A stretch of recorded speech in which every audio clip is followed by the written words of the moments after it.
So for those of you who are less familiar with EPI's work, we are a think tank that delves deeply into issues regarding the U.S. labor market, and in particular, what the available evidence shows about what's going on with workers in the United States. That leads me to why we're here today. I'm honored that we have Michael Teitelbaum here. He's written a new book, which is about the science and engineering workforce, and how it came to be, how it's evolved over time, and what its prospects are for the future. I should also mention, after the talk, we'll be selling the books at a discounted rate in the back. And I guess before I say anything else, I'll just say a couple of words about Michael's biography. Michael is a senior research associate at the Labor and Work-Life program at Harvard Law School, and was also the vice president of the Sloan Foundation for a long time, I believe. He's a demographer with research interests that include the causes and consequences of very low fertility rates, the processes and implications of international migration, patterns and trends in science and engineering labor markets in the U.S. and elsewhere. And he's the author or editor of 10 books and a large number of articles on these subjects. Previously, he was a faculty member at Princeton and Oxford, and served as the vice chair and acting chair of the U.S. Commission on Immigration Reform, which is also known as the Jordan Commission, named after the late Congresswoman Barbara Jordan, Congresswoman and civil rights leader as well from Texas. And I guess I should just say a quick sentence or two about the Jordan Commission, because I think its work was so important, and we just probably have short memories and don't talk about it very often anymore. But the Immigration Act of 1990 created the commission and mandated it submit an interim report in 1994 and a final report in 1997. It held public hearings, conducted fact-finding missions and expert consultations in order to identify major immigration-related issues which were facing the United States at the time, and to propose solutions in those reports. The membership of the commission was distinguished and had an impressively brilliant staff. They had funds and worked for 5 years, and amazingly, almost all the recommendations that they published were unanimous. I think many of the recommendations are still instructive today, but that's probably a discussion for another day. But suffice to say that such an august body like that would benefit the United States now in terms of figuring out the best ways forward in terms of immigration, because our discussions and debates often are lacking evidence. Now back to why we're here, the science and engineering workforce, and the question, is the U.S. falling behind? The part of the workforce that actually is made up of science and engineering is actually quite small in terms of the overall workforce, but nevertheless, it's a very vital part of that workforce. It's important to innovation, the advancement of technology and medicine, and even national security. There are a number of actors involved with a number of their own interests. These include universities, software companies, immigration lawyers, the government, and the defense industry, and that's just to name a few.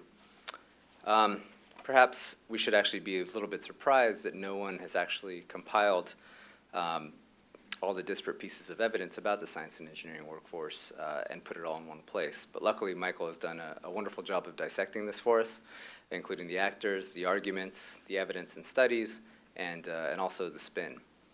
He does this with an amazing clarity and in simple enough terms that a non-policy wonk can understand easily.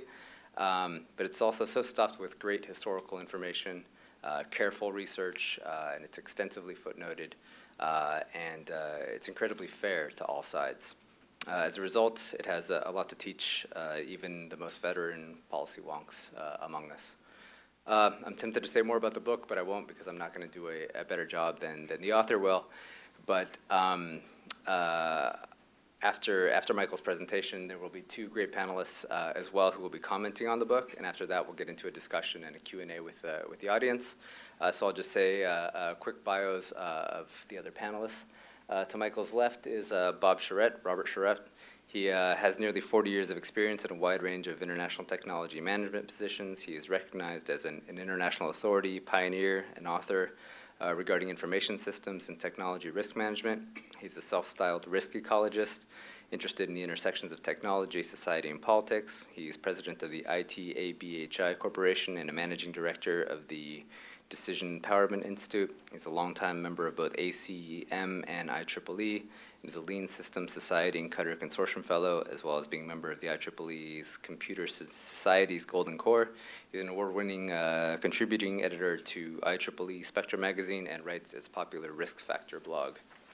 To his left is Dr. Jonathan Rothwell, who's a senior research associate and associate fellow at the Metropolitan Policy Program at Brookings. His research covers a variety of topics on the sources of regional and national economic growth and prosperity, with a focus on human capital and innovation. He has written Brookings reports on the labor market for education and skills, the economic consequences of patents in science and technical knowledge, the clean tech industry, and how land regulations create income segregation and unequal access to high-performing public schools. So with that, let's jump right into it, and the floor is yours, Michael.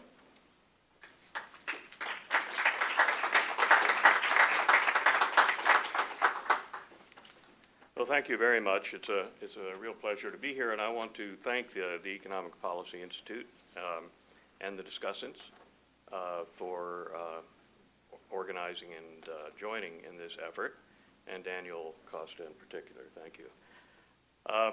I was thinking about your brief description of the Jordan Commission, and actually I think all of our recommendations were unanimous with the exception of two that were unanimous less one. So it was a 9-member commission, and it was 9-0 or in almost everything except for a couple that were 8-1. And that was a shock to me, I must tell you, because the issues of immigration are not, as you can probably tell from the current debate, they're not very, there's not a lot of common ground on some of these issues.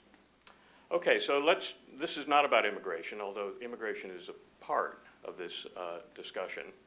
And the question that I tried to address in the book is whether the U.S. is falling behind in science and engineering. And you're going to hear some terms that are confusing, like science and engineering, natural science and engineering, STEM, etc. So I'm going to try to clarify, but they get confused. And they're confused in the literature, and they're confused in the politics and the advocacy on these subjects. So I hope if I confuse them, at some point somebody will say, oh, you just confused those things. Is the U.S. falling behind? Well, some very eminent and influential people think so. The top quote is from the president, and the other two quotes are from two reports, very influential reports, one from 15 business associations led by the Business Roundtable, and the other from a distinguished special committee, an unusual committee, appointed by the National Research Council at the request of 4 prominent members of Congress. I won't read them to you, but I think you can see that that is a pretty strong set of statements about the U.S. falling behind. So my goal was to try to assess those kinds of concerns. Sorry? Oh, it should be quiet. Yes, I can't type very well. Yes, not a quite crisis, a quiet crisis. Thank you. These concerns are not new. There's a long history, and you'll find a chapter in the book on the history of such concerns. They have a cycle to them, 10 to 15 years, typically. First, the alarms about shortages of scientists and engineers are sounded by somebody, and it's been different groups that have sounded these alarms in the past. The government responds, sometimes quickly, sometimes very slowly, but always by boosting supply of scientists and engineers. And then after a lag, and it varies, the delay varies, there has almost always been a bust that followed the boom. There's one exception in the 5 cycles, which I'll highlight, and you'll see why there wasn't a bust. Round 1, after World War II, the power of science, basic science, physics, chemistry, and electronic technologies was evident to everyone in the course of that awful war. And the Department of Defense and the Atomic Energy Commission in particular were concerned there was a shortage of physicists. And they supported very heavily physics research and physics graduate education. And if you look at the curve of PhD physicists, which is actually in the book, you'll see it looks like, I don't know, like Mont Blanc or something. It goes up very sharply, and it peaks, and then it goes down a little bit. And then later on it goes plummeting. There wasn't a boom.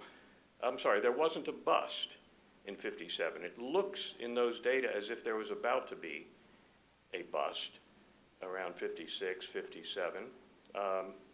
And indeed, the Department of Defense and the Atomic Energy Commission, which were a few years earlier supporting something like 95% of physics research in U.S. universities, were pulling back in their funding. They had decided, they had reconsidered. But what happened was round two. Round two was the Sputnik-induced round, 1957. Sputnik 1 was launched. And then a month or two later, Sputnik 2 was launched. And there was a panic, a political panic, which led to the foundation very quickly of NASA, of the passage of the National Defense Education Act, and a few years later, the challenge from President Kennedy to that became the Apollo Moon launch program. The Apollo program represented a huge allocation of money, detailed in the book, and a huge demand for science and engineering talent. Round three, well, I should have said there was a bust at the problem with that round was that the Apollo Moon mission succeeded spectacularly in 1969, and enthusiasm for this massive funding of that kind of R&D waned pretty rapidly, and there was a bust in the 70s. Round three, starting in 81 and going through the early 90s, was the Reagan administration defense buildup. There was a report in 83 from the Department of Education that highlighted what it called a nation at risk. Some of you may have read that report. It's worth reading. It's got great rhetoric in it. A rising tide of mediocrity was one of his most famous phrases. The war on cancer, which had started earlier, was starting to be funded generously.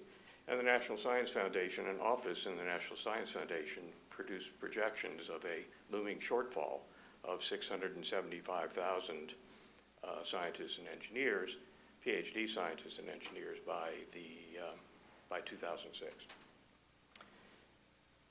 That waned in the early 90s. The Soviet Union imploded. The superconducting super collider project was canceled, and all of a sudden there was a bust. Round four, after the end of World War II, the Cold War, was different. It was not generated by existential national security kinds of concerns or competition with the Soviet Union, but rather by booms in important industries, and I list them here. It bust, as many of you in the room know, pretty uniformly. All of those industries went into a sharp decline around 2001. And round five was overlapping a bit, but different. It was government initiated, and it was driven by the decision, a remarkable decision, to double the large budget of the National Institutes of Health, to double it within 5 years. A decision that annually was never clear that it was going to happen, but actually did happen. And the budget of NIH was doubled between 1998 and 2003, and then flat or declining, depending on how you want to read the numbers. You'll see some numbers later, which has led to what most people in biomedical research would call a funding crisis for biomedical research, even though the budget of NIH is twice as large as it was in 98. So the question for discussion is whether we're now in round six. Now, there are many ways to fall behind. You can fall behind in education, and K-12 is a good target for concern. Or maybe you're not graduating enough scientists and engineers. You can fall behind in research, basic research, applied research, development, or you can fall behind in workforce shortages, which would impede innovation that would otherwise be made. Let me deal with each of these quickly. On education, I think we all know that the U.S.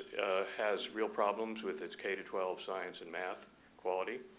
It suffers from this shortage as a result of workforce shortage of STEM workers, or scientists and engineers who are at the higher level. We've got a mediocre K-12 system, and we have declining student interest in science and math fields. And the common solutions for this are to fix the K-12 science and math, and I think all governors are trying to do that, as is the federal government and a lot of company leaders as well. We want to encourage more majors in science and engineering, and we will need temporarily, if you will, while we're catching up with this problem, we'll need to import temporarily more such workers from abroad. And there's a little debate about this. I mean, I think it is the conventional view. The Business Roundtable has said this very clearly, and most business associations, the Council on Competitiveness has said this. The Rising Above the Gathering Storm report from the National Academies has said this. It's a bipartisan view, unlike many things in Washington these days. This is bipartisan. Interest groups that otherwise hate each other and fight each other agree about this, and it's echoed in the mainstream media. So here's the cover of the 2005 report organized by the Business Roundtable, Tapping America's Potential. I put it here. Is there a cursor on here, or a pointer? Okay, well, I can reach it. They put it on their cover, that what their goal was. Double the number of science, technology, engineering, and mathematics graduates by 2015. That was published in 2005. It's 2014 now, but double in 10 years. That's a major challenge, and it hasn't been achieved yet. This is the Rising Above the Gathering Storm cover. Probably the most, in my view, one of the most politically influential reports produced by the National Academy Complex in many, many years. So what's the evidence on K-12 education, science, math? The U.S. performance in these subjects is measured by various comparative data collection efforts, is average. It's medium. Some would say it's mediocre, the average scores. But one thing we know about the U.S. education system, K-12, is that it has unusually high levels of inequality in its performance. We've got large numbers of high-performing graduates of the K-12 system in science and math. And indeed, most of the people who major in science and engineering in college come from these high-performing tiers. We've also got very large numbers who are low-performing. And if you average this distribution, you get a medium or mediocre or middling kind of average. And I put at the bottom here just a warning about the rankings. I don't tend to like rankings, including of colleges and universities, because I think they miss a lot of important information. This one, you should just be aware that the rankings in the PISA study, the OECD study, half of the top 10 ranked countries are either very small, like 37,000 people in Liechtenstein. They're one of the top 10. Estonia is in there, 1.3 million. Or they're city-states like Singapore, where I was a few months ago, and Singapore is a city. It's not it's a country too, but it is a city. It's 100% urban, and it's 5.4 million people. It's very unusual, an interesting place, but it's hard to compare it to Great Britain or Germany. And also they rank cities in this ranking thing. So you've got Shanghai in there. I think it's the top ranked in the most recent comparison rankings. Macau is there, and Hong Kong is there, but not China. China is not there.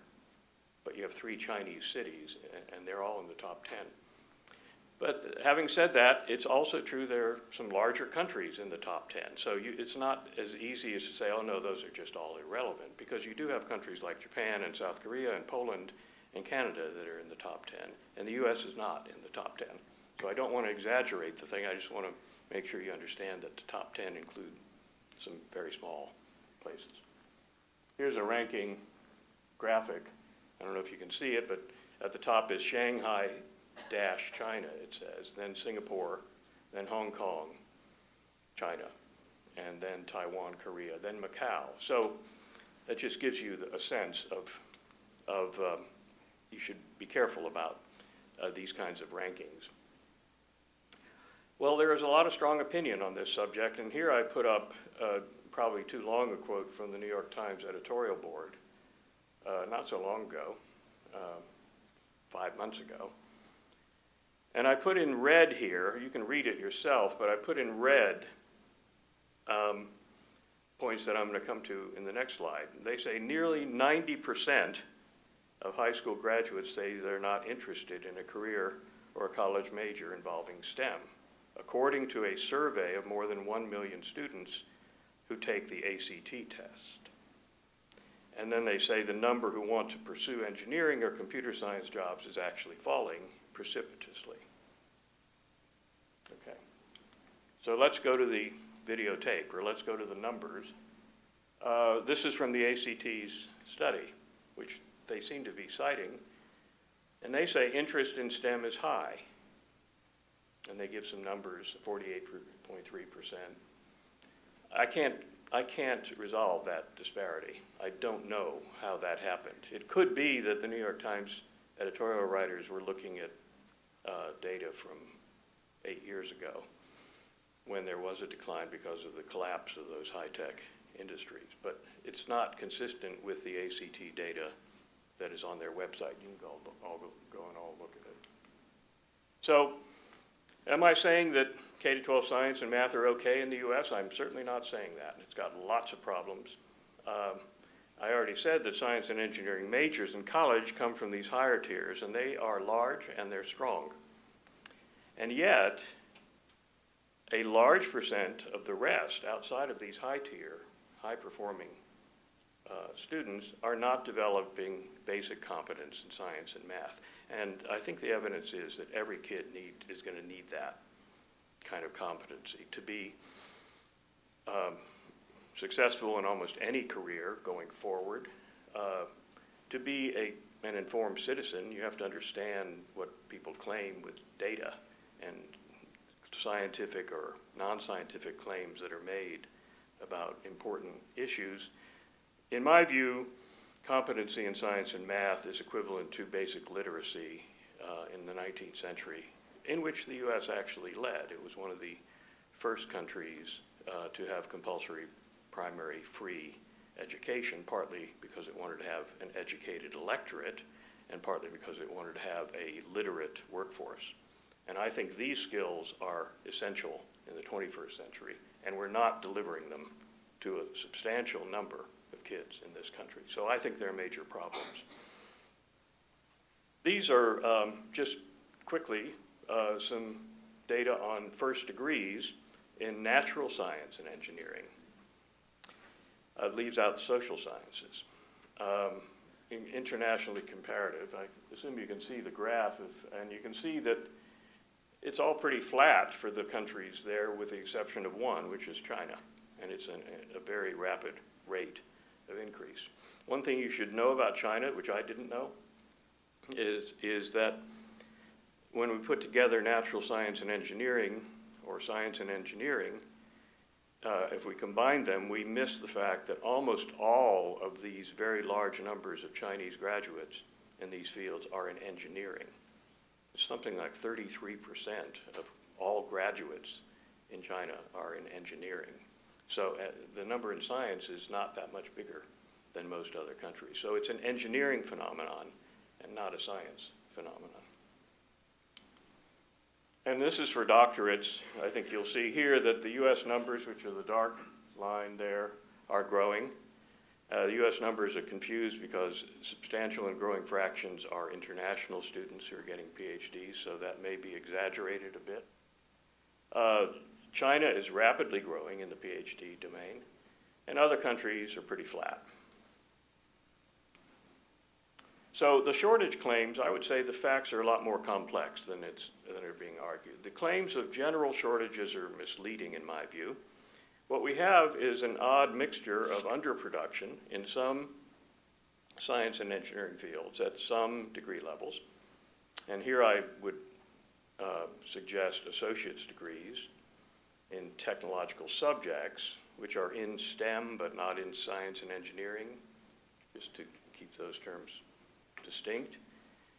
High-quality master's degrees in basic sciences are pretty weak in the U.S., although they're getting better in some fields.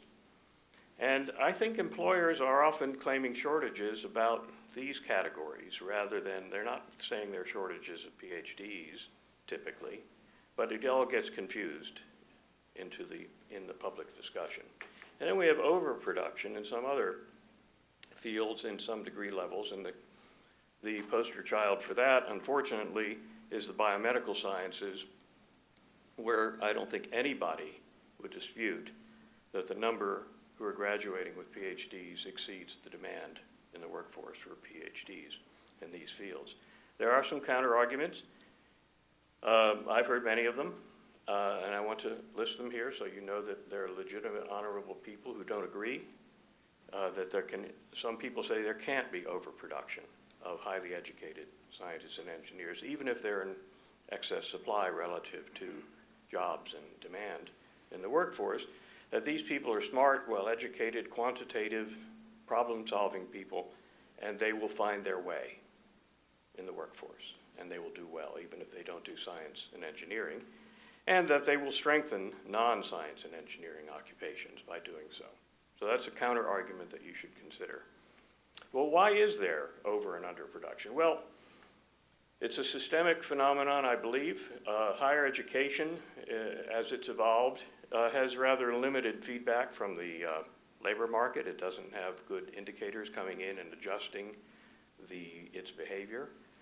Governments do heavily subsidize higher education in a whole range of ways. I list some of them here. But governments have little influence in this country on the allocation of majors or the choice of majors by students. That's atypical in this country. In many countries, the government really finances the university system directly, and it has great influences, shall we say, on how many slots there are by different fields. China's a good example of that. One reason they have such a high percentage is very heavy support from the levels of government in engineering programs. On the faculty side, many science faculty focus on their research and therefore on their PhD students. And research funding from the federal government, which is very large and generous despite what people are worried about insufficient funding. I don't think anyone can say that it's small. It supports PhDs almost entirely and postdocs, while master's degrees in science are self-financed by the students, and associate degrees in science and technology are financed by state and local governments, which have been waning, and by student fees. So there's a disconnect there, where the bulk of the money from the federal government is going to PhD level and postdoc level. Okay, on the research side, the U.S. is still dominant. There's no evidence that it has fallen behind international competitors in science and engineering. In fact, it's in basic research, it's led the world since World War II. And this is attributable, I think, in substantial part to some remarkably wise decisions that the federal government made in the 1940s and 1950s after the war, as recommended by Vannevar Bush, who was President Roosevelt's science advisor. And if you haven't read his report, Science, the Endless Frontier, I recommend it to you. It is a classic example of articulate and careful recommendations coming to the president from his science advisor. The main recommendation that was implemented from that report was that the federal government should begin to support basic research. It hadn't really been doing that. And that its funding should not go into government labs, as is done in many other countries, but should go to universities through peer-reviewed competition among proposals submitted for consideration. And you'll recognize that is the dominant system that evolved, and it's a very impressively performing system. It's still globally predominant, and it's strengthening. And yet, other countries are rising faster, and so they're catching up. And they're narrowing the gap, and this is primarily European countries in basic research, less true in Asia, where more applied research is typical, and of course development by companies. What about the R&D tax credit? Most corporate leaders have called for doubling the R&D tax credit as necessary if the government wants R&D to not migrate internationally, because there are lots of incentives from other countries and lower taxes.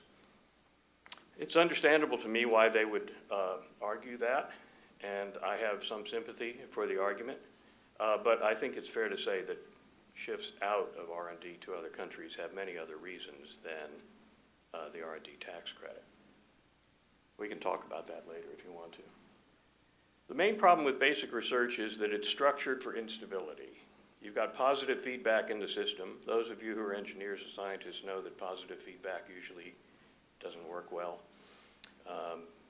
And it usually collapses in some way or goes crazy. It's a bit like a simple model of a positive feedback system would be your home thermostat that as the temperature rises, it turns the furnace on to make it rise faster. The higher the temperature, the more it calls for more heat.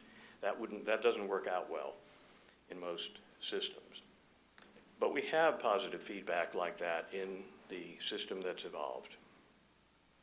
The more research funding that is allocated or appropriated by the Congress, the more grant claimants are trained and emerge to seek funding. And part of the main reason for this is the way that we've evolved the system for support of PhD students and postdocs. They used to be heavily supported by fellowships and training grants.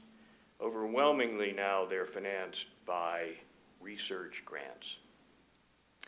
And I put some numbers up there which surprised me that they were so high. 86% of NSF-financed graduate students are financed under research grants, not their wonderful fellowship program, which is very high quality but very small. At NIH, it's 78% of graduate students and postdocs. Universities that have federal research funding have not been very good at providing information to prospective graduate students and postdocs about what the careers look like in these fields.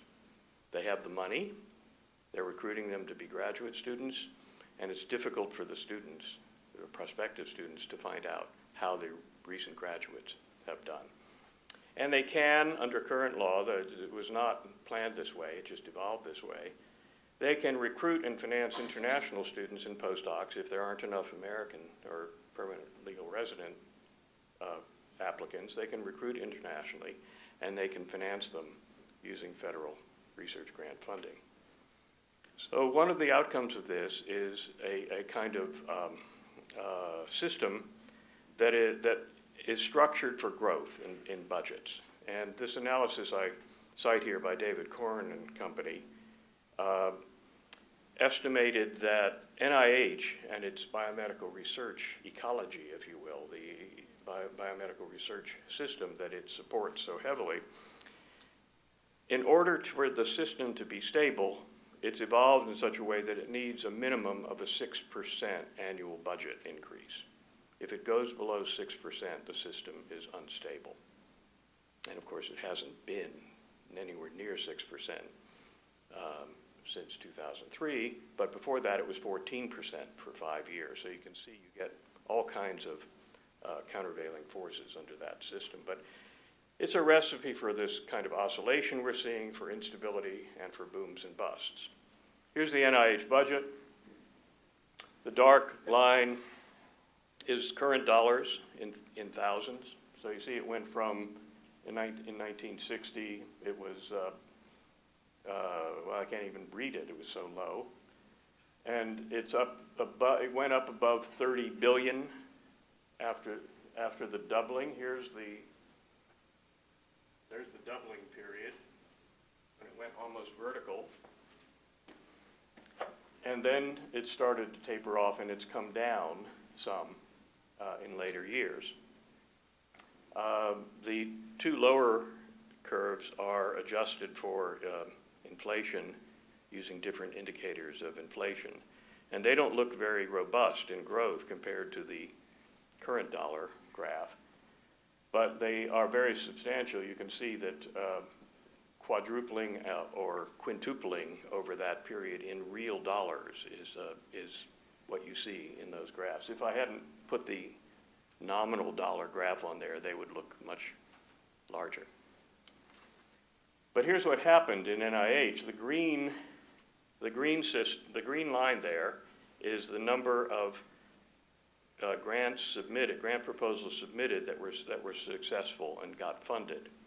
And you can see here's 1998, here's 2003. You can see that during the doubling period, the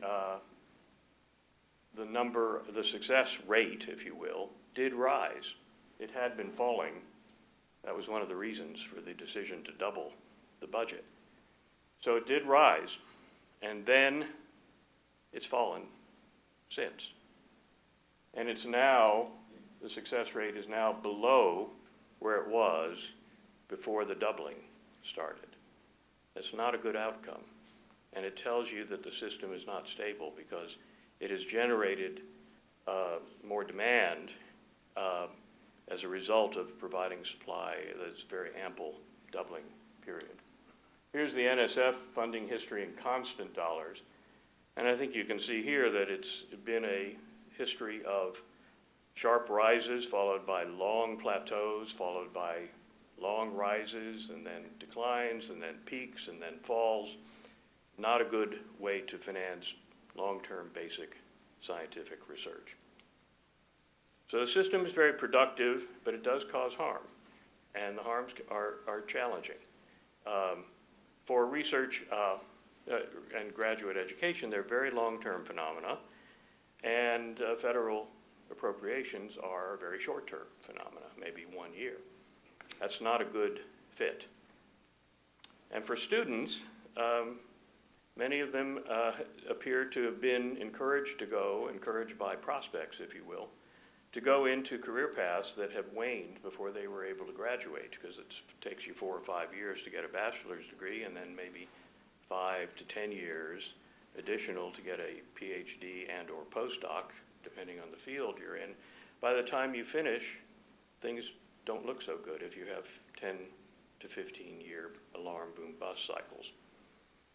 For research faculty, the consequences have been great when the budgets have been rising rapidly, and terrible when they've been flat or declining. You've seen disrupted research projects of high value. You've seen lots of very high quality proposals that can't be funded, and you see careers disrupted in mid-career, typically. For universities, the system has provided what I would consider to be perverse incentives for universities, research universities we're talking about now, to leverage up. We saw what happened with leveraging up in the housing market over the last 15 years or so. Universities have incentives to leverage up, not quite the same way, but I think they're equally worrying. First of all, they've been incentivized to maximize soft grant funding to pay their faculty and research staff salaries. So it may surprise some of you to know that in many medical schools, a tenured faculty member is tenured for life, but is not guaranteed a salary. The salary has to come from research grant funding. And the deans are urging faculty to get it up to 80% of their salaries from research grant funding. Less true in arts and science faculties, but I think it's appearing there. They have incentives to increase the number of PhD students and postdocs to be the lab workforce in externally funded research grants. And they can, as I said earlier, recruit internationally and finance it with federal research dollars. And they've been incentivized, oddly enough, to borrow funds to build or remodel their laboratories.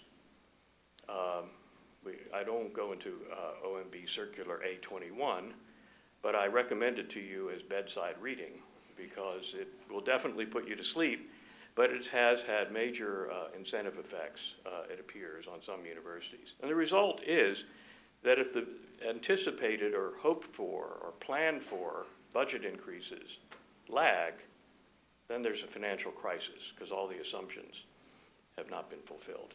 This is more a problem with NIH and biomedical funding than it is with NSF and other kinds of funding. This is just the cover page of an article I wrote about this in 2008. I reread it a week ago, and I'm sorry to say that was worried about might happen actually happened. I'm not happy about it, but they did happen. This is a biomedical workforce task force that was set up by the director of NIH. I recommend their report to you. It was a very high-quality group of people, and they came to some of the same conclusions. This was in 2012. And this was just published in the Proceedings of the National Academy of Sciences by 4 rather stellar biomedical research statesmen and stateswomen, if you can see their names, or I'll read them if you can, in which they're saying we need to rescue the U.S. biomedical research system from its systemic flaws. So I don't think outside of I think outside of the political debate about this, I think most leading biomedical researchers are aware of these systemic problems and very concerned about them. Now, what about the shortages of science and engineering workforce? Well, first of all, STEM, that magical term that used to be SMET, it was invented by the NSF, and they decided to change the order of the letters because SMET didn't sound so great. It was before STEM cells were a controversial issue. So there's some people who say, oh, I'm against STEM because I'm against STEM. Well, you know, they're not related to each other. It's just an acronym. Anyway, it has no agreed definition. Some people say it's 5% of the U.S. workforce, of 155 million, by the way. Some say it's 20% of the workforce.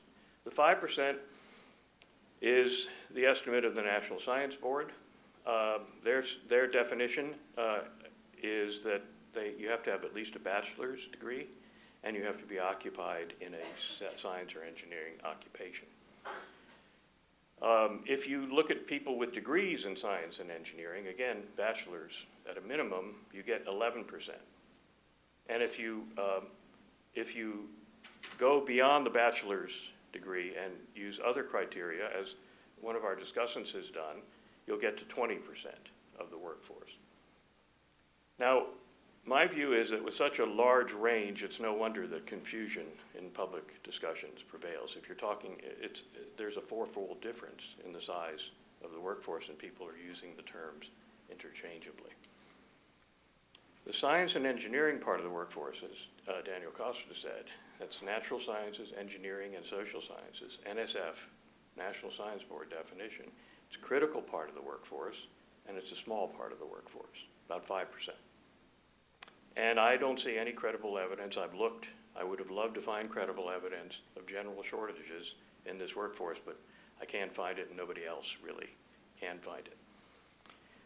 If the shortages that are claimed in this workforce were to exist, you would have to see relatively rising real wages for science and engineering occupations relative to other highly educated fields. You don't see that. You'd have to see faster than average employment growth. You see it in some areas and not in others, but it's not a clear yes. And you'd have to see relatively low and declining unemployment rates, and you don't see those. Again, it depends on the field. So there are no signs of broad science and engineering shortages, but there's clear evidence of large variations within the category, science and engineering. It varies by fields, it varies by time, it varies by geography, and I'll give you some quick examples. You can have undersupply and oversupply coexisting across fields, and I think we definitely have that. And you can have fields, individual fields, that can change dramatically over a period of, say, 10 to 20 years. And here I think you could see that mechanical engineering used to be a high demand field until the auto industry sort of declined and then almost collapsed. Less so now. Petroleum engineering, to the contrary, was in the doldrums in the 80s and 90s, and now is perhaps the most highly paid part of engineering. And things have changed. You know, it's a matter of oil prices, a matter of how the industry is doing in the auto industry, and so on. So from over time, you can see within fields even dramatic changes. By geography, and this is important in the political debate, there are these local hothouses. Silicon Valley is the archetype. We have an apartment in San Francisco. I have lots of friends who work in Silicon Valley. It's a hothouse right now. It's been a cold house in the past, but it's a hothouse right now. And they are just atypical. So they are prone, anybody in Silicon Valley will tell you, they are prone to booms and busts, high frequency booms and busts, high amplitude booms and busts. And they have right now, extraordinarily high housing costs, which makes internal recruitment from other parts of the country more problematic. Any generalizations from Silicon Valley or similar hothouses are perilous to the rest of the country because they are simply atypical. Some of their concerns may be real, but they can't generalize accurately to the rest of the country. I give some examples here, which I'll skip over in the interest of time. But it's possible then that these claims of shortages of scientists and engineers that are conventional are simply overgeneralizations by honorable people who are seeing what they see, where they live, when they're living, and are saying there must be a national serious shortage because I have that experience. For some, though, the shortages they see are actually conceptually in demand rather than in supply. And I found this interesting quote from Kenneth Arrow and a co-author, William Capron, from 1959. Can you read it? Okay, I'm going to let you read it.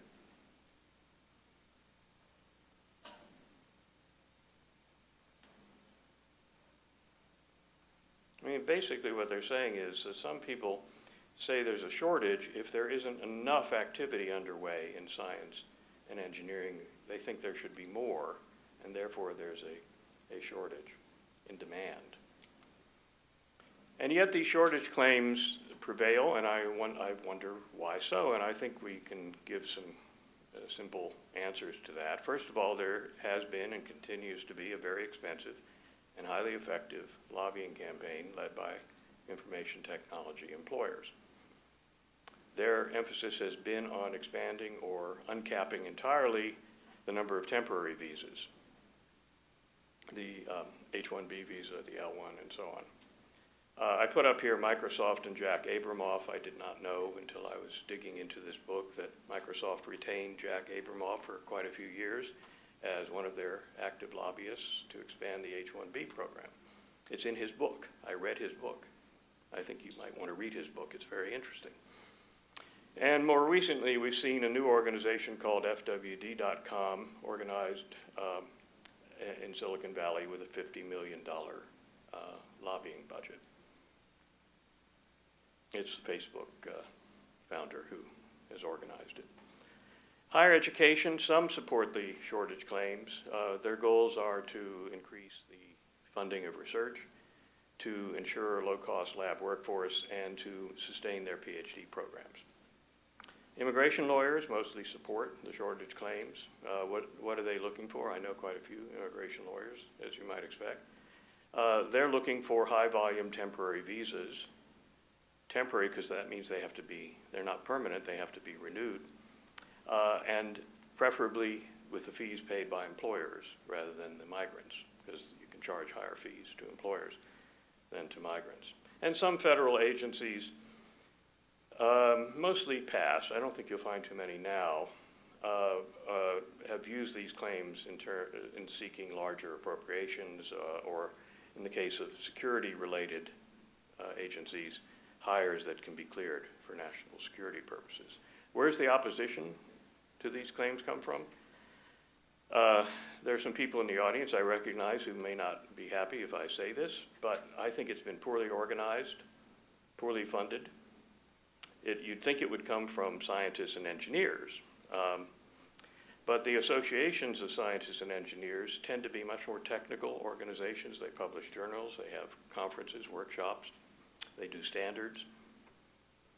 And they're often international organizations, not national organizations. So perhaps the leading, largest engineering society, IEEE, is a global organization headquartered in New Jersey, but a global organization. And you can imagine they're ambivalent about getting engaged in a debate about U.S. visa policy. They're also balkanized, these organizations. There are many, many, many science and engineering organizations. And there are essentially no umbrella organizations comparable to the American Medical Association or the American Bar Association. So it's not even a contest. You've got very heavily funded, well-organized, professionally staffed lobbying organizations on one side and a kind of balkanized and poorly funded and ambivalent set of organizations on the other. And the top lobbying goal of the lobbying activities I described seems to be to expand the H-1B visa program. I assume many of you know what this is, but I'll quickly summarize its characteristics. Non-permanent visas, but long-term, 7+ year visas, typically. The numbers are capped, but the numbers are large. And the stock, we don't know how many have accumulated from the annual inflow and departure numbers, the net flows. We don't know, but it looks like it's in excess of 500,000. Universities have unlimited access to H-1B visas, no cap, and have used them energetically to recruit postdocs from abroad. And here's a puzzle. Most employers are not required to even try to hire domestically before they obtain an H-1B visa. It's reported the opposite, typically, in the conventional media. I don't know why that happens, but the press will say, of course, the employer is required to show that he or she could not identify a qualified worker for this position before hiring an H-1B. That's wrong. It's true of only a small number of employers, but it is routinely reported that way. These visas have low education minima, bachelor's degree or equivalent experience. They have weak wage standards, weak enforcement. There's this indenture argument, which I don't have time to go into, but employers can contract out their H-1B workers to other employers. And the largest users are not actually the U.S. firms that lobby for expansion. They are mostly Indian offshore outsourcing firms. And here's a list from Computer World of the biggest new visa approval recipients for 2012 and 2011. So let me close by saying, well, what goals might be aspired to in rectifying these kinds of complicated, they're not simple situations, they're important situations, and they need to be addressed, but what might we aspire to? Well, here are mine, and you'll have others, I'm sure. K-12, I would say very strong need to improve science and math education for all students, not just focusing on the important high-tier, high-performing students. For higher education, it would be nice to de-incentivize some of the incentives for leveraging up.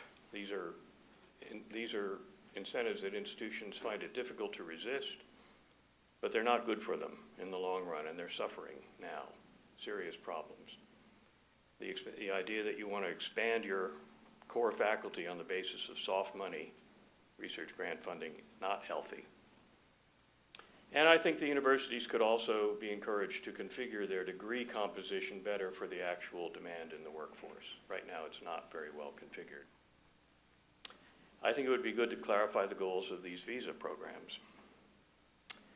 It would be nice if we could restrain the alarms about shortages and thereby modulate the damaging booms and busts and those cycles that I described we've gone through. And to do that, it would be necessary to find a way to objectively assess shortage claims. Right now, we don't have a way to do that. shortages are claimed to members of Congress, and they have to decide if they believe it or not. We need to have a common definition of STEM occupations. I think one of the discussants will talk about that.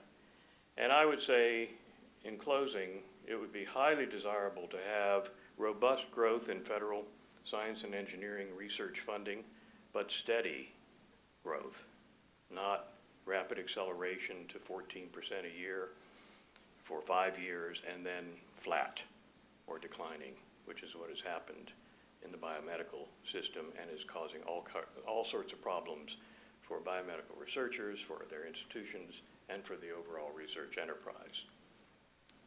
There's a lot more detail in this book if you're interested, and I'd be happy to hear from you. When inevitably you will find something I got wrong, I would like to know about it.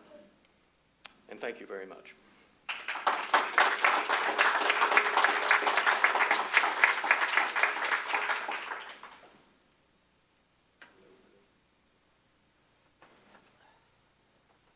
All right, next is Bob Charette, and don't know if those mics are on, so.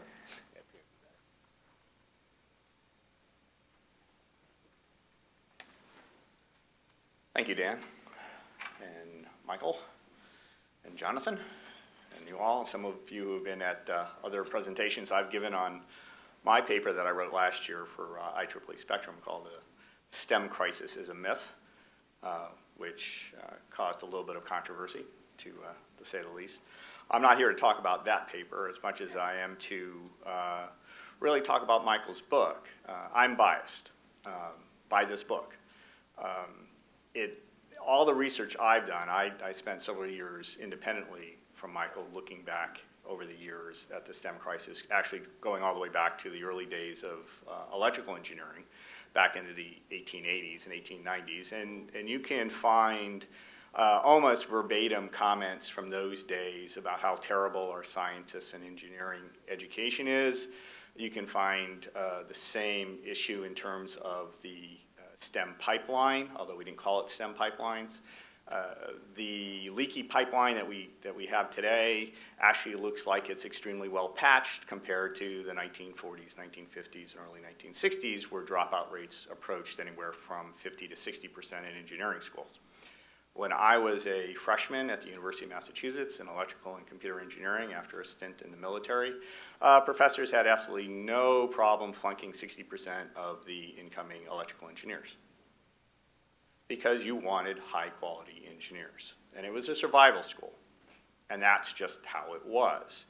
Now, you can increase the education of undergraduates or high school students to try to reduce that, and I'm all for that. However, I think as Michael says, and I said this in my paper, and I say it to my 2 teenage daughters, that you need to spend a lot of time learning science and mathematics just from the way it helps you think. And I tell my girls, I have one who's 14 and one who's just about to turn 13. I call her a teenager because if I don't, she gets mad at me. Is that they are going to have 4 to 6 as a minimum careers, different careers. And they have to learn how to learn. And I think this is really an important sub-message of Michael's book, because what we need to do is focus on getting better science and better mathematics, as well as very good English and history and humanities. One of the things, if you again go back to the literature, the IEEE, before it became the IEEE, was IRE, and the Institute for Radio Engineers. And if you go back to there was this number of massive debates that were held by the leading lights of the day about the education of engineers. And one of the things that they used to complain about was the teaching of mathematics and the death march, how much high school students hated mathematics and hated how it was taught, as well as the absolute need for a very well-rounded, humanities-strong engineer, because if you didn't have a humanities-strong engineer, you had an incomplete engineer, one without common sense. So from my perspective, and I think it echoes what Michael has in his book, is that we need to really look at how do we increase the educational capability of our students, and a lot of that does go into improving science and engineering. Now, that said, I think one of the things I wished for when I read the book is I wish there was actually a lot more detail. I know Michael just great. It's always great as a fellow author to tell another author that he should have done more work. They always appreciate that. But there is a lot of detail, and in fact, for those of you who subscribe, say, to the New York Times, which has archives that go back to 1840 something, just go and Google or search for engineering education or science and engineering or the state of education, and you will find exactly the same things that have been talked about over the last 50 years. My dad was an engineer in the 50s and 60s and 70s, and one of the aspects, again, that I would have liked to have seen more, I'm going to sound more like I'm criticizing Michael's book, but it's actually, it's a great book, believe me. But I think that one of the things he talked about a little bit in terms of research dollars, but you can't forget the economics that also come into play. The booms and bust phases of information technology, I've gone through several of those as an electrical and computer engineer. My dad went through it as a physicist. You go through these periods, and that's part of the engineering way of life. It's also one of the things I think that everyone who wants to go to be an engineer ought to be an engineer, but they ought to also know about the issues of having a long-term career because of these booms and busts, and also because of just the natural way of technology obsolescence. Because one of the things that, again, Michael's book doesn't touch on as much as I would have liked to have seen it, but I think it's also a big part of the story, is how employers don't spend money on educating scientists and engineers. How the average age of working scientists and engineers has dropped. The difficulty of older engineers to find employment. Now, some of this is natural, some of it's been around for forever. But I also think that it's much different. The career field today is much different than when I entered or when my father entered it I think he entered it in 1950 as a physicist.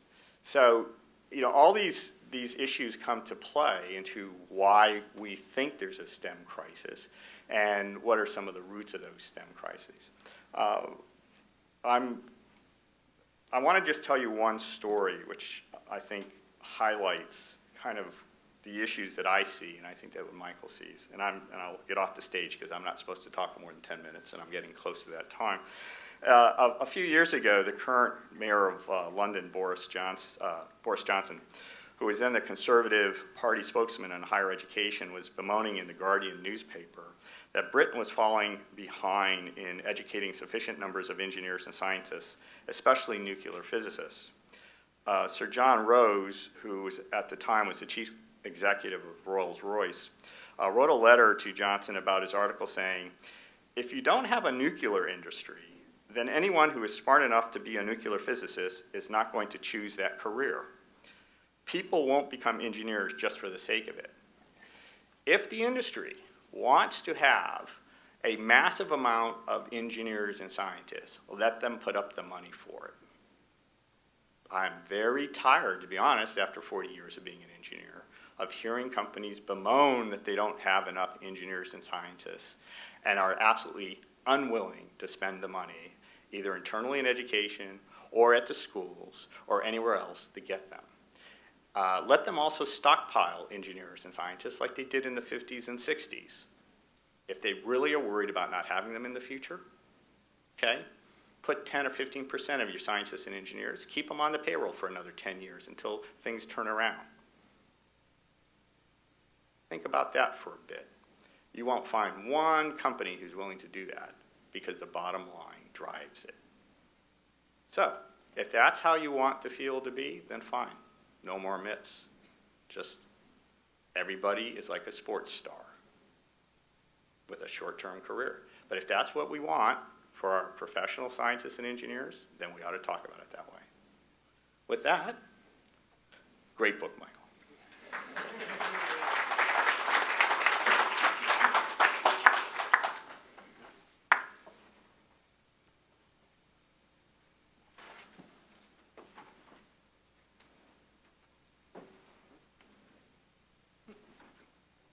Jonathan Rothwell from Brookings. Okay, thank you. It's a pleasure to be here today, and I want to thank Daniel for reaching out to me. And I think I do bring a slightly different perspective here, so hopefully we can get a good discussion here. But let me start. Get a click or two if you want. Okay, great, thanks.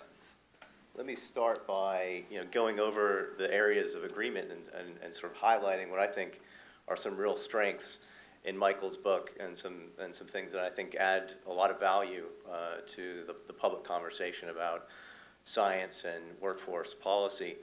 So first of all, I think he's totally right to point out the difficulties of the academic labor market for PhDs.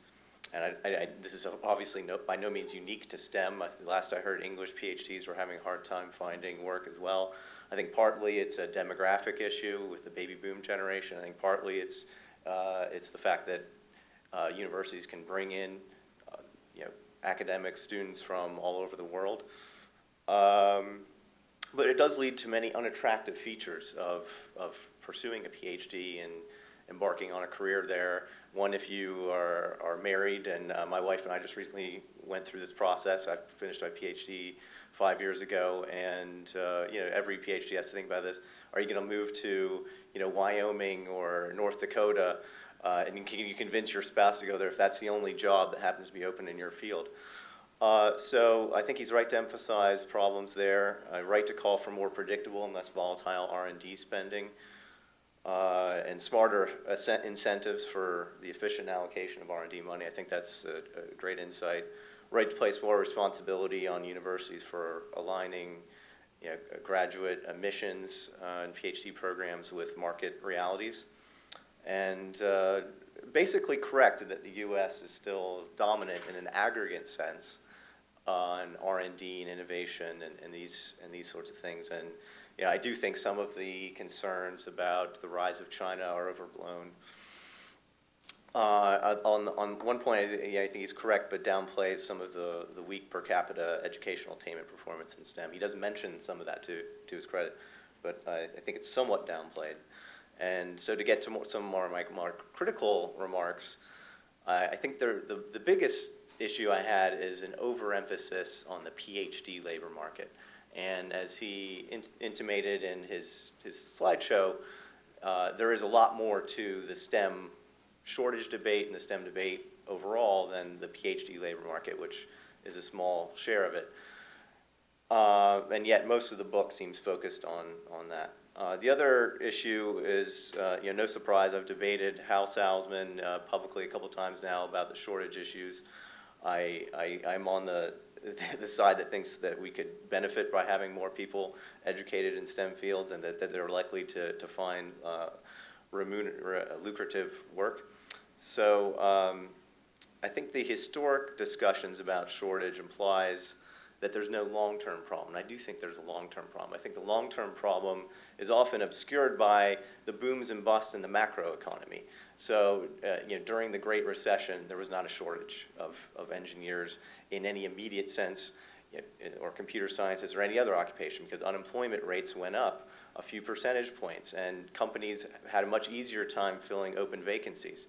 But that's a temporary issue, and as the economy has started to recover, the difficulty of filling vacancies has increased again, and data that I've analyzed and will be releasing in a report suggests that it's now as difficult to fill STEM vacancies, especially in the core STEM professions, today than it was at the start of the recession.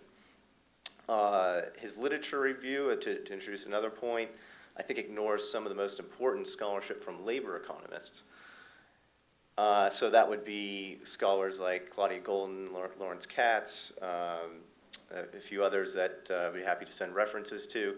The basic argument that comes from this literature and seems to be sort of conventional wisdom among labor economists is that there's been a rising skill premium over the last few decades, and this reflects stronger growth in demand than supply. So I would have liked to have seen some engagement of that literature. Also, he talks a little bit about the choice of major literature and the STEM dropout rate once you enter college. There's some really innovative work that looks in depth at specific universities and university systems by the researchers I mentioned here they find much more alarming results than the work cited in Michael's book. Fourthly, I think he's wrong insofar as he believes this, that the U.S. education outcomes imply that we have enough elite students to realize the full potential for innovation and entrepreneurship. I'm not sure to what extent Michael subscribes to that view, but he does cite some work that sort of makes that argument, and I want to be clear that I think that argument's wrong for a number of important reasons. Even if, say, sort of the core jobs that Michael's concerned about that are doing research and development is only 1 or 2% of the U.S. labor market, and we can come up with 100,000, 500,000 students that score well in the ACT. The students that are getting abysmal educations, that have no education opportunities, could contribute just as much, if not more, to U.S. innovation if given the opportunity. And so I think it's really important not to suggest, just because we have this inequality in our educational system, that it doesn't necessarily affect innovation. To me, inequality is a huge drag on U.S. innovation. And then, so the last point, I do think in some ways he downplays some of the weak U.S. per capita performance, though, as I said, U.S. looks very good on an aggregate level. So I'm going to get into a little bit of data. I'll try to go through that pretty quickly. If you want the slides, I'll be happy to email them to you. But let me just say a couple things. I think the book's major claims would be more compelling if they were better grounded in data and quantitative analysis, especially on the existence of the booms and busts, even at the PhD level. No surprise, I think the notion of STEM shortage as being untrue and sort of merely a lobbying effort for more H-1Bs is not accurate. And I would have liked to have seen more guidance on things that I think are critical. I guess in his slides he characterized this as sort of the conventional view that we need to improve K through 12 STEM education. I subscribe to that view, although I got to say, your closing slides caught me off guard because I agreed with just about all of them. So maybe there's less disagreement than I thought from an initial read of the book. But let me just go through a few things real quickly just to kind of highlight some of these points in a little bit more detail. So I've got a new definition of STEM that Michael mentioned in his presentation, which is more expansive. It's based on surveys of workers that ask them how much knowledge they need in core STEM fields to do their jobs. The basic implication is that blue-collar workers and healthcare workers and even a few financial workers and so on actually need to know a lot about, in some cases, computers or engineering or biology or chemistry. And so these workers, if you were to do the analysis rightly, should be classified as STEM workers, in my opinion. So if you do that, you get a higher share of workers that don't have a bachelor's degree. But in using my definition or using a more core NSF definition that focuses on engineers, computer workers, and scientists, either way, the PhD share of the STEM labor force is like 3 to 6%. And so it's not a huge part of the STEM labor market. And in many ways, they have the smallest wage premiums relative to these other occupations. So if you've got a high school diploma and you're working in a STEM occupation, say as an HVAC technician, you can expect to earn 75% more than the average worker with a high school diploma. Using my STEM definition, you can still earn a premium at the PhD level. But if you're working only in the core STEM professions, you have a PhD, you're basically earning what other PhDs have. And then, just one point on, even though I'm conceding that the PhD labor market, especially in academics and for the academic labor market, is not that great, it's still the case that people with PhDs are doing fantastically well relative to the rest of the population. And they're also finding jobs. Not only are they making more money, they're finding jobs. So just to put this in perspective, the 2012 unemployment rate for people with PhDs working in the science occupations is 2.5%. So that's probably fallen a few percentage points since 2012. Now, let me get into a little bit, are there booms and busts in the labor market for skilled workers? and this is where I want to talk a little bit about this long-term trend that I alluded to earlier that labor market economists have focused on. This is the return to college education. So back in the 1950s, whether you had a graduate degree or a bachelor's degree, you were making about 10% more than someone with a high school diploma. That increased pretty steadily. There was a fall from 1970 to 1980 when there was sort of an increase in supply during that period. But really since 1980 and through the most recent data, what you've seen is increasingly large premium for those with a bachelor's degree or graduate education. So now it's above 80% for those with a master's or PhD, and it's 60% for those with a bachelor's degree. And the most common way of interpreting this is that demand has outpaced supply, which you could define as a shortage. Now, among bachelor's degree holders and PhD holders, we know that STEM, those who have majored in STEM, earn the highest salaries. What I've tried to do is look back historically about how the returns to STEM knowledge, if you can isolate STEM knowledge as embodied in these occupations and control for changes in education and experience, how has that changed over the last few decades? And my calculations suggest that it's also increased every year since 1980. Now, I've also looked at some wage patterns for some PhD holders in some of these kind of core STEM occupations.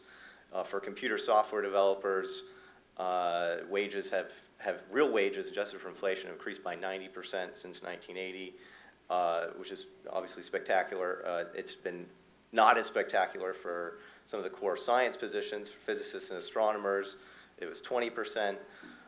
Even for biological scientists, it's increased, although they're still making their actual level of wages, I think, is only something around 60, 70,000, which is quite low for PhD workers generally. So there may be something to Michael's point about biomedical sciences being oversupplied. And this next graph, I think, really gets it to some of the key issues about whether there's this kind of boom and bust cycle. So I wasn't entirely persuaded by that. This is looking at the millions of R&D dollars adjusted for inflation relative to the number of STEM PhDs graduating every year using NSF data. And what you see is a small dip. So it cost about $1 million on R&D dollars to get one STEM PhD in 1966, and then that dipped to about $750,000 in 1970, and it's gone up pretty much. I mean, it's gone up dramatically since then. There have been some slight dips here and there, and certainly a peak around the mid 2000s. But to me, if you're saying there's this boom and bust in STEM production, and all you need to do to ramp up the supply of STEM PhDs is throw more R&D money at the system. Well, we've doubled the amount of R&D spending per STEM PhD. So it seems to me that we're not as good at graduating STEM PhDs for the same amount of R&D spending as we used to be, which could be a problem for the workforce. And then I just want to quickly touch on, if I'm out of time, I can sort of quickly summarize this. Yeah, you're over. Okay, sorry. I'll just say on international exams, even elite U.S. students score pretty low relative to other OECD countries. And countries like Finland and Sweden have come up with some important technology advances, like Rovio, the biggest video game production company. There's Spotify, there's Skype. So there are innovations even in some of these small countries. Okay, thank you.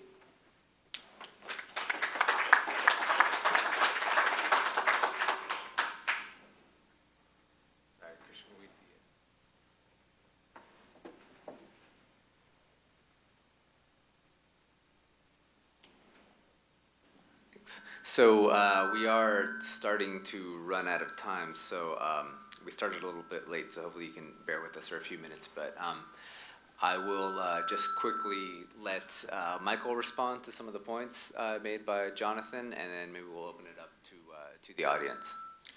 I'd rather hear from the audience. Are there any key one or two points you might want to at least respond to? Maybe a top one. Well, the long-term, ignoring the long-term problem point, the future is pretty hard. We have some feedback, by the way, and there's a positive feedback in the system. The long-term future is pretty hard to forecast. I think nobody's succeeded in doing it very well.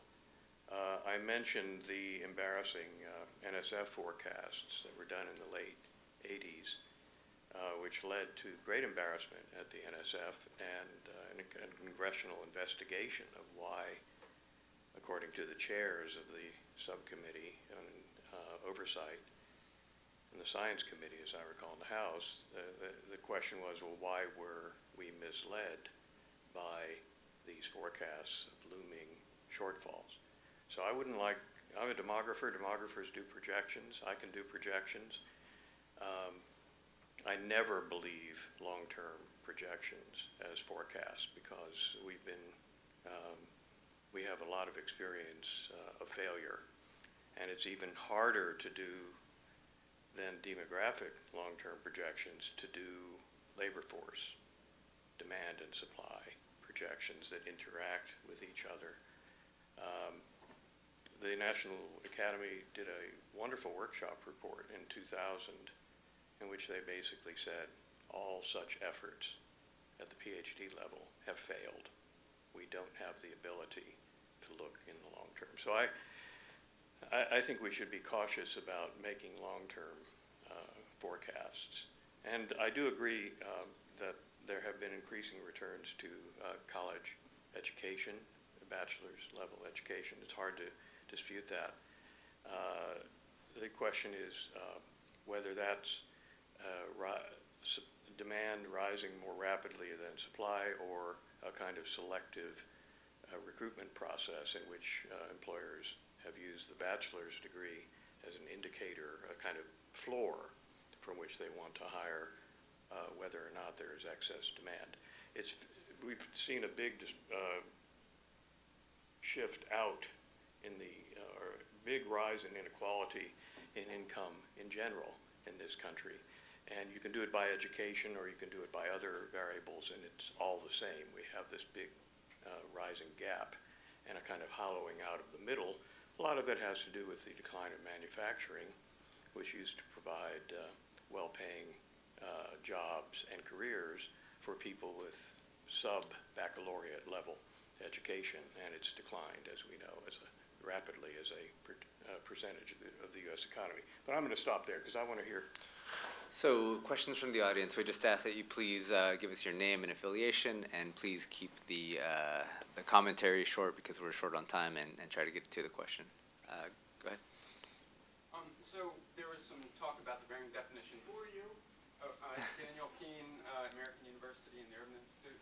And there was talk about varying definitions of STEM, but I was curious if you could give your definition of shortage, because I was taken aback by the discussion of the consensus of labor economists, because I don't think Goldman Katz, Cardin DiNardo, any of those that are looking at the rising skill premium have ever said that that's a shortage, and demand moving faster than supply isn't generally defined as a shortage. So if you could just talk about how you each define a shortage. Whoever would start. Okay, well, yeah, I mean, to me, I'm not really hung up on whether it's called a shortage, as long as you'll agree with me that, and you probably don't, that we should increase the number of people educated in these fields. And I think Golden, Katz, and Oreopoulos, and Acemoglu, Autor would probably agree that the U.S. and individuals would benefit if they got more education. Well, from my perspective, it's the graduation rates in core STEM areas and whether or not they meet the demand of industry. And if you have a significant number of graduates and the demand is not there, then you don't have a shortage. Let me do it as a negative. I think most neoclassical economists would say that labor markets adjust, that if with a lag, and if you see rising wages, this will over time evoke a rising supply of people aspiring to enter those occupations. If you have this kind of rapid fluctuation in demand and supply, particularly demand, where things are booming for, well, let's see, in the 90s it was probably, from about 95 to 2001. I don't know how people in the audience would count the high-tech boom of the late 90s, but it was in the range of 5 to 6 years, and then a bust. The problem, of course, was it did evoke an increase in the number of students going into majors in fields that were showing rising wages during the boom period, but they graduated, in many of them, after the system had bust, and they emerged sort of bright-eyed, bushy-tailed into a very chilly labor market for the skills they had acquired in response to this demand. So these fluctuations, with the lag built into higher education, are quite damaging. Anybody on this side? Go ahead. James Sang, you talked about how the federal government, how funding drives booms. But there's also a part of booms which quite often have real intrinsic causes. Like I was a student in the 60s, and of course the post-war boom, which everybody normally thinks of as being atomic, also was the creation of solid-state physics as a discipline. And given that you point out it's very hard to tell the future, can one in fact really tell, given what a new field like solid-state physics or molecular biology is growing, what is the optimal choice of funding over a period of 10 or 20 years, or does one just open the gates and see what happens? Is that in fact the best outcome? I think you can't tell what's going to happen. I don't think anybody in the 50s imagined the microprocessor. And I don't think you were at IBM, you told me earlier, I don't think anybody at IBM imagined that the IBM PC was going to threaten the existence of IBM. They created the IBM PC not to destroy the company, and yet it almost did, as I understand the history. So these things are really hard to anticipate, particularly in dynamic fields such as those we're talking about, where there can be nothing happening for 10 years or 20 years, and then a sudden innovation or a sudden insight revolutionizes the field. And then if you deal with petroleum engineering, if you know, or if I know, what the oil price will be in 20 years, and what the course of it will it be a steady increase, steady decline, or fluctuations up to some level, then we could probably make a lot of money speculating in the oil futures market. But it's very hard to know that. There are too many variables going on, like political variables and other variables that nobody can anticipate. So I'm not very confident that we can look with foresight and say, well, we know that the leading edge fields in science and technology in 2030 are going to be X or Y. Ross? Ross Eisenbray with EPI. Everybody agrees that we should have better science education, better math education. Who could argue with that? What is, in your view, all of you panelists, the effect of responding to a short-term need with increased immigration, or in particular, not even immigration, but temporary migrant immigration, having migrant workers as a response to industry's needs. Does that have an effect on the educational pipeline and on the interest of U.S. students? Well, that's a dangerous area to go into. I can tell you from past experience and talking to lots of other engineers that the H-1B is viewed by, and again, without native engineers, if I will, without that being pejorative, is as competition. as a way of lowering their wages, as ways of asking you whether, asking themselves whether or not they should actually pursue an engineering or science career, especially in the information technology arena, where H-1B visas has really taken off. So I think there is a level of discouragement of people saying that, why should I pursue this field? Because even if I get my degree, how long is it going to be before I will have my job outsourced or taken away?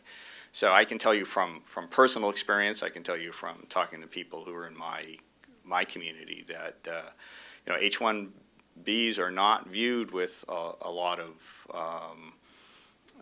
joy and benefit. Jonathan? Yeah, from what I don't remember exactly off the top of my head, I don't focus on immigration issues in my research too much, but I think something like 5% of STEM workers are on the H-1B program.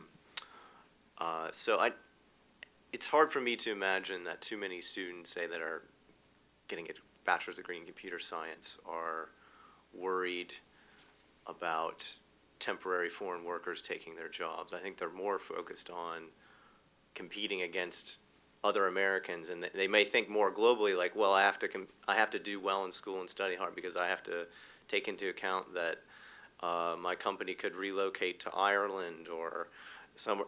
There's an increasing trend of U.S. companies moving their R&D facilities to European countries or other countries. I do think they're concerned about competition. I don't necessarily think that they're worried that their classmate who maybe have been born in India or China or Sweden is any more of a threat than the person born in Oklahoma or Nebraska. I suggest you talk to people at the universities about that. Michael? Well, there's a section in the book about the H-1B visa, and I think it is large enough in the areas in which it's used to be a significant factor. If you compare it to the entire STEM or science and engineering workforce, which is smaller than the broad STEM workforce, as you've argued, it may not be a very high percentage, but it's heavily concentrated in a few industries. And it is, well, it's not in computer science. Computer science is not really the right thing to compare it against, because computer science I use computer science as a very broad term. Oh, okay. I mean, computing, I guess you might, because computer Information science. technology. Most H-1B visas are for computer occupations. Computer occupations, right, but computer science is a relatively small discipline and a relatively small factor in the information technology industry. Well, you can certainly major in other fields and get a computer job. There are lots of problems with the H-1B visa, and if you talk to the people who invented it in 1990, in the 1990 Immigration Act, it worked out in ways that were the opposite of what they had intended. The reason for the cap, which was initially at 30,000 or 35,000, and then was boosted to 65,000 initially in the Senate. The House bill was 30 or 35,000. The purpose of the cap was to signal to the employers that this was a temporary thing. They were going to be getting up above to the cap pretty quickly, and they better start investing in education. And if they really claim to have a shortage, they should be investing in education and in-service training, if you will, or continuing education among their staff over this temporary period when they could have access to up to 30,000 of these temporary visas. And I think we know what happened. They simply went and raised the caps to 65,000 to 115,000 for 3 years to 195,000. It's now 85,000 plus unlimited numbers for universities. They were added later with no cap. So it didn't work out the way that the sponsors of the legislation had in mind. It was supposed to be a temporary fix. And like many temporary fixes in the United States, they become permanent structural elements of the economy. So I think there are some really serious issues with respect to the H-1B visa, but that's not the point of the book, really. And The last thing I'd say is that the Jordan Commission, which you referred to earlier, came out unanimously in opposition to temporary worker programs. What the commission said was, if there really is a labor need, the visas should be permanent, or they will undercut the working conditions and wages of domestic workers, including recent immigrants. That's not the way the politics have worked. I would just add that one of the reasons it's possible that employers like the H-1B is because of the way the wage rules are set up, and that's too much to get into, but there are also legislative proposals in the House and the Senate to greatly increase the numbers of H-1Bs. So because of when we started, I could take one last very, very quick one. David Winfield. I work in a high school engineering academy as a volunteer in essentially entry-level engineering courses. And what is told to high school students is a statement from the Department of Commerce that in 2018 there will be a 17% increase in STEM jobs, and that in 2018 there will be 1.8 million unfilled STEM positions. Now, that's from the Department of Commerce. I don't know what particular person said that, and so on. But that's kind of the broad level statement that is made to these students who are in courses in Introduction to Engineering Design, Principles of Engineering, and Electrical Engineering at the high school level. And I'd like to ask the panel, is that an appropriate statement to make to the high school students, or should some other statement be made? Anybody want to answer briefly? I mean, I probably agree with Michael. I don't feel very comfortable with the forecast of labor markets. What I'd rather show is recent growth in jobs. I think, like predicting the weather, yesterday's weather is the best predictor of today's weather. And if you were to look at that, you'd see computer occupations and healthcare occupations since the recession have been two of the fastest growing fields. Engineering has been a bit further down the list. But if you look at job vacancies, I've looked at that data in some detail, there is a lot of evidence that engineering job vacancies are going unfilled at much higher rates than other positions. So to me, I would feel confident sharing that information with the caveats that this doesn't necessarily mean 10 years from now it'll be the same. Anybody else, briefly? I would encourage students in your program to pursue science and engineering if they're interested in it. I wouldn't try to convince them by giving them numbers like that, however. Will be is never appropriate as a part of a sentence with respect to 2018 or 2028, because we don't know what will be. These are probably based on the Bureau of Labor Statistics occupational projections, which are done every 2 years. They're 10-year projections. Sounds like that quote was coming from the 2008 projection because it's 10 years, 2018. They revise them every 2 years. And of course, 2008 they were using data from 2007, 2006, 2005 to make their projections before the financial meltdown and the Great Recession. So I would look for better data than that, certainly. And as far as job vacancies are concerned, I'm scratching my head about job vacancy data. There seems to have been a change in the way job vacancies are counted. It appears that employers are multiple posting job vacancies. So you accumulate by crawling over the web, and you get lots of job vacancies. To some degree, with respect to green card visas, there are job vacancies being posted for legal reasons. You have to post job vacancies if you want to petition for a permanent visa, and yet these are not jobs that are actually open.